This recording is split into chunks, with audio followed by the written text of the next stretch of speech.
Welcome back to our quarantine drinking team series. We're continuing the evening with really just one of my favorite things to drink in the world and one of my favorite guys. It's Guillaume Lamy from Plantation Rum. And how's it going there, Guillaume? Well, it's the end of the day, and this is rum o'clock, definitely. This is rum o'clock? Yeah. That's what we call this, rum o'clock. All right, I'm going to pour myself some Jamaica here, and we're I going have, to. I have mine already. I started before you, if you don't mind. You've already. I know. Now I get to catch up to you, right? All right. So do you have a special toast that you guys do there at Plantation? Is there a toast? Well, at Plantation, there is always a new toast every day. And today I was in touch with our team at West Indies Rum Distillery. And I'd like to raise a glass to these guys that have been exemplary for the last month, producing alcohol for medical use on the island. So they are the supplier of all the alcohol for hospitals, for all the care centers, ambulances, the fire stations in Barbados. Right. And they've been doing it since day one, making gel at first, and now producing all the alcohol for the island. So to them, because these guys, they are saving lives. So They thank are. you, Cheers, guys. Excellent. Salud. Very nice. That is delicious. This one, I remember you released it about 2 years ago? The Jamaica, a couple years, 2 or 3 years ago? Yeah, so the Jamaica is it's kind of new actually in the whole line. This is our Jamaican pot still blend. It's absolutely delicious. It's a blend of two legendary distilleries. I don't know if you've ever been there, but one of them is Clarendon. That's also where they make a Money Musk rum. So it's a very old plantation sugar factory that is still a distillery today. And then the other one, which is a very mythical distillery called Long Pond in Trelawney. Trelawney makes very specific kinds of rum. Usually they have a lot of high esters. And those rums have a lot of expression. We know that what they call the Jamaican funk, where you get those esters that just like transport you to another dimension. It's like a psychedelic version of a rum rock and roll, if you want. It's just an incredible experience to just smell it, and then when you taste it, you're like right across the bridge. It's so beautiful. So these esters. So when we talk about that funk on rum, because I do Yeah. get that it's really a lovely funk we get. What is that funk we're getting? Just describe that for someone who's had some but doesn't exactly understand it.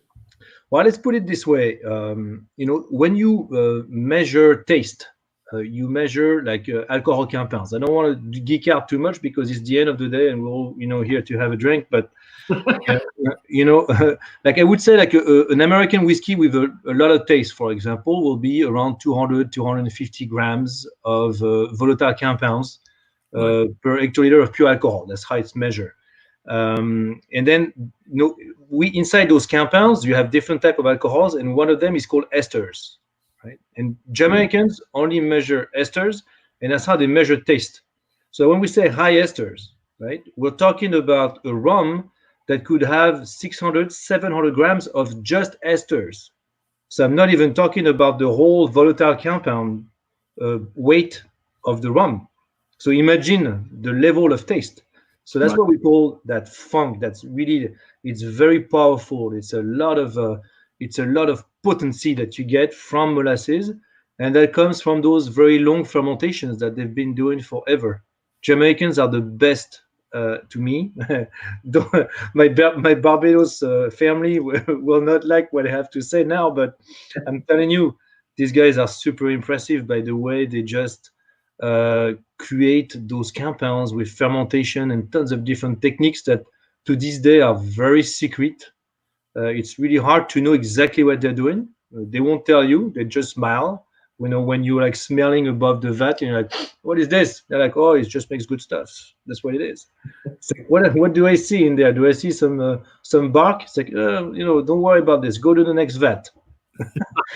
So they all have their techniques, they all have their own styles, and Long Pond has that very specific signature that just works extremely well in that blend. In that particular blend, you have a 17-year-old Long Pond rum.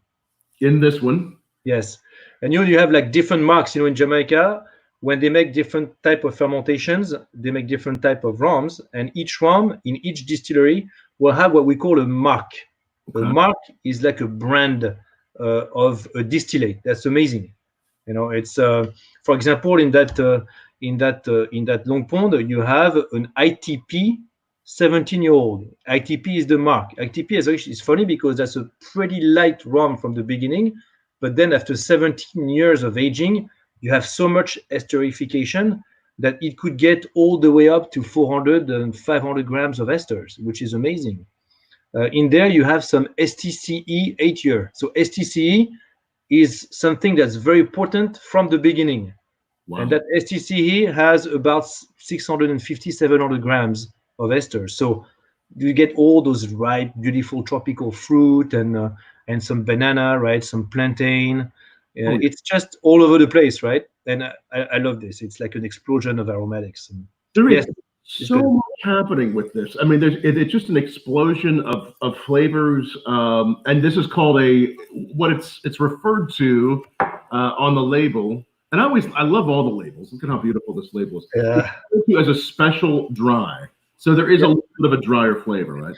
Yeah, so, because we like different profile of taste for the expression of each terroir, and for us, it's really more like, it's not really a cognac thing to do. It's really what a lot of spirits, sometimes would do when they do a blend to have a little bit of obscuration.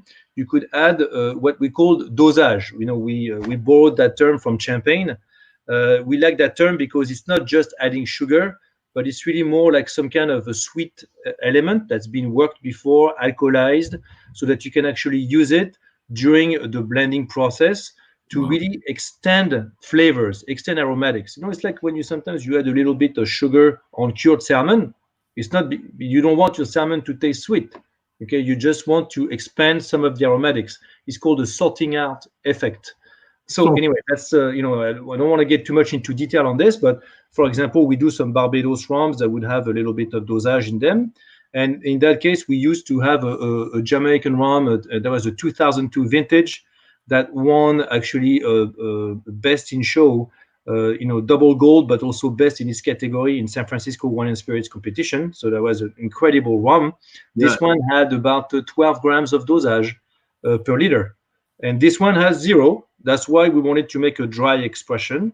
It's also very much the style of a lot of Jamaican rums from the last 40 30 years, and it's a more traditional way of making it. But it's 100% pot still. You get so much texture there, so much structure that you actually don't need to really enhance a lot of it. It's just it's beautiful, just like that. It's incredible. It's just really amazing stuff. Someone's asking here, and just to make sure they understand, when you're talking of, Justin is asking, when you're talking grams of esters, is that grams per kilograms? What is? Oh, no. So it's a very good question. It's grams per hectoliter of pure alcohol. So you take 100 liters of pure alcohol. Okay, so it's like a cube like this. Imagine 100% alcohol. That's the measure, and then we talk about grams. Right. Okay. Amazing stuff. Really good by itself. Also, what kind of cocktails do you make with this? What do you? So I'm much better at drinking cocktails than making them. So, but I have good friends that are very good at making cocktails, and yes, they do educate me on what to do with that stuff. Right. And I was actually once at the Porco Lounge in Cleveland. I don't know if you've ever been there. It's an incredible rum bar and tiki bar. These guys are just incredible. And that was the very first time that we got Jamaica in the US. And, it wasn't even listed at the time. I just brought a bottle in my suitcase. That's what people like me do all the time. And I put it on the bar. It was, they were closing. And Dan Watson, actually, that was the bartender. He's still the bar manager today. Said, you know what? Let me try this in a Mai Tai.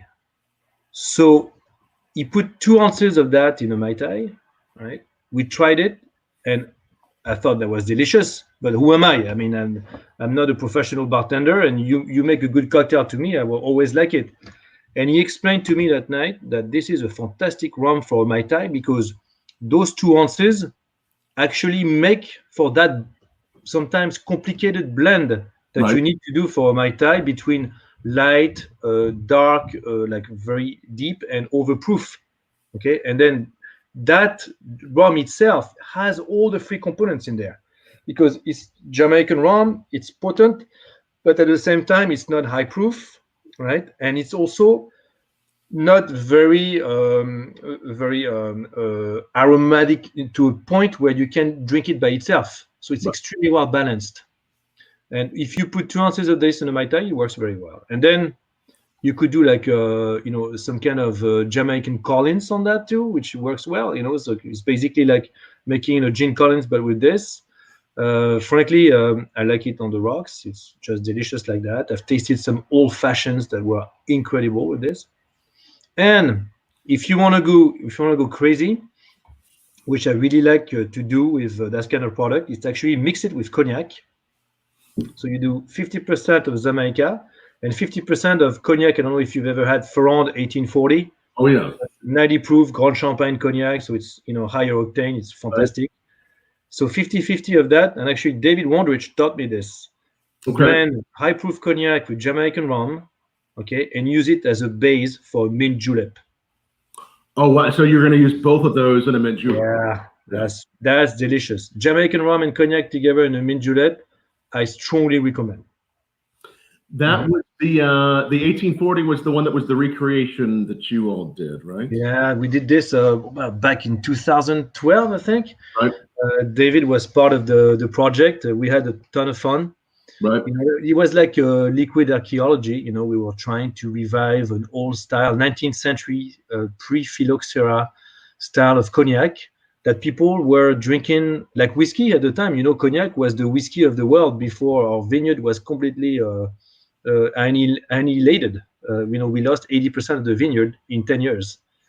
And before the phylloxera, everybody was drinking cognac in long drinks and different type of cocktails. Right. There is that old book, the Jerry Thomas book, which I'm sure you have at home, right? One cocktail out of three in there is made with a base of cognac. It's a lot of cognac. But what affected the cognac was called, which was what was it that affected the growth of the grapes? So before the phylloxera, there was Folle Blanche. That's what they were using. Right. And then now it's mostly Uni Blanc. There is very little Folle Blanche. It's Uni Blanc with American roots. Right. Yes. Yes. No, I remember right after the 1840 was on the market.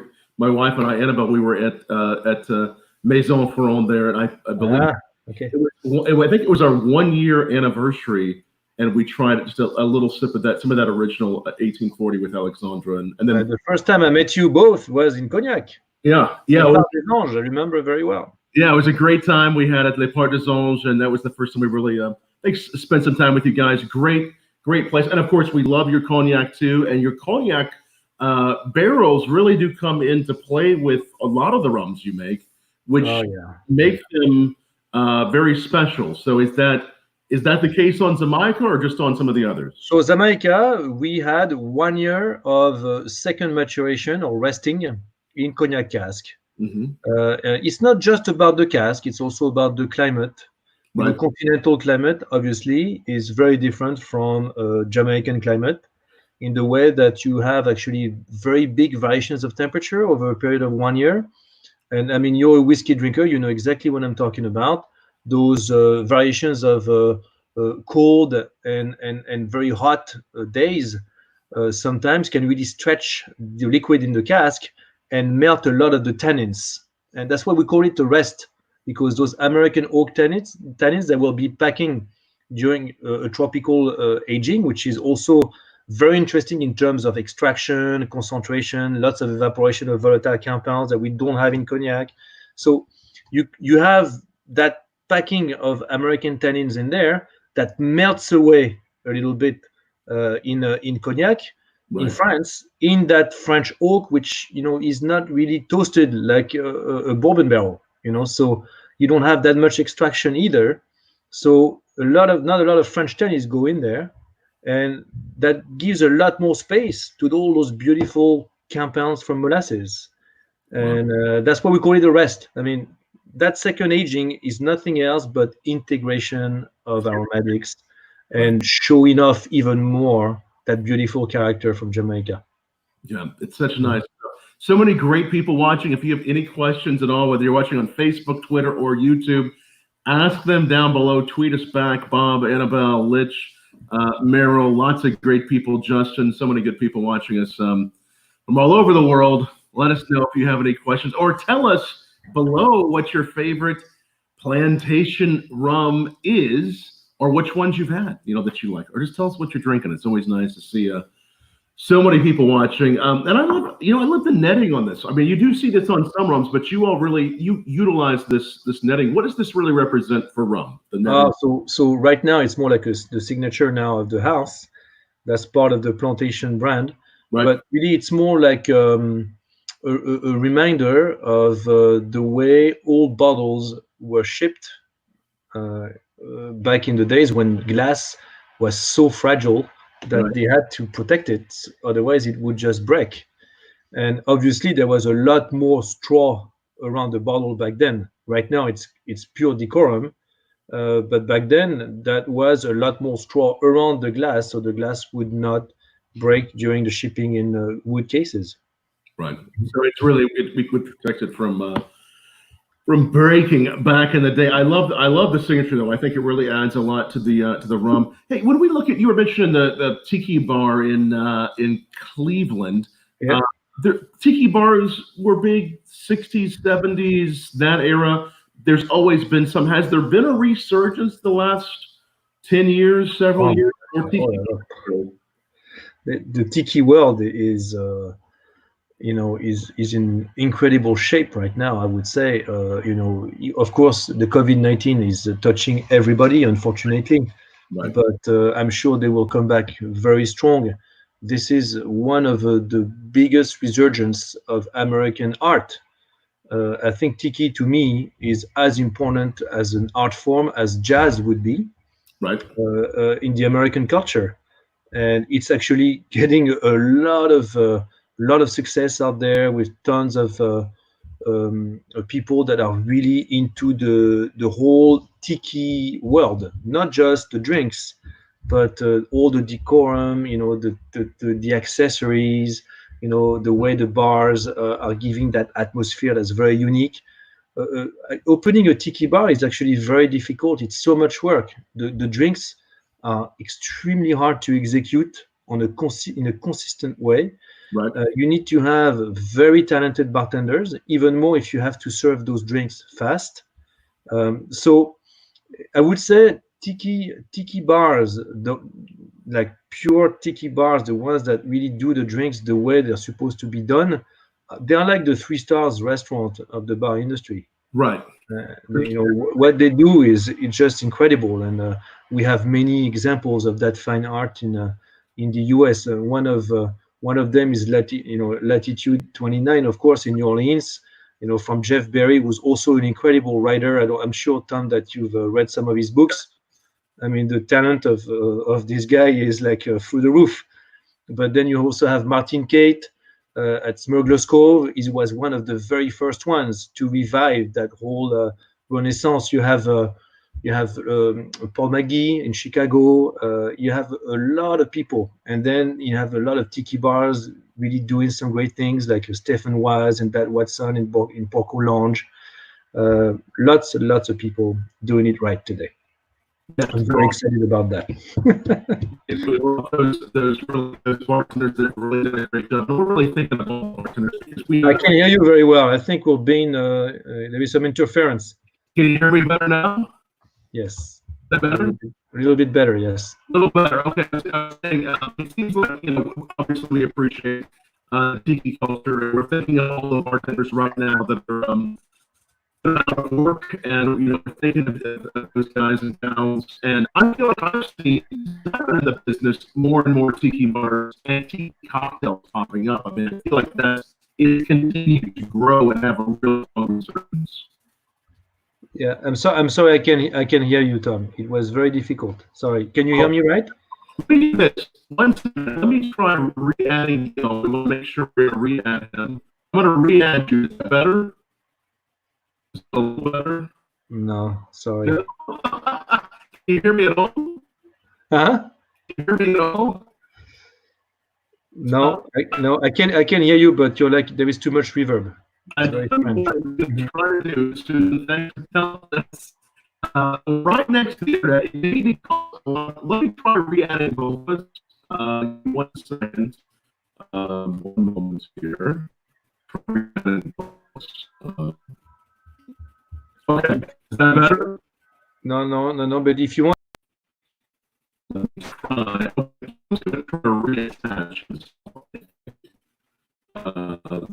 Okay, better. No, I tell you what. Okay, use the reattach. Can you all? I just see some maybe everyone is just watching videos not clear up. Okay. What I may try to do is restart everybody watching. It's like 2 minutes and we will restart and be right back. All right, let's try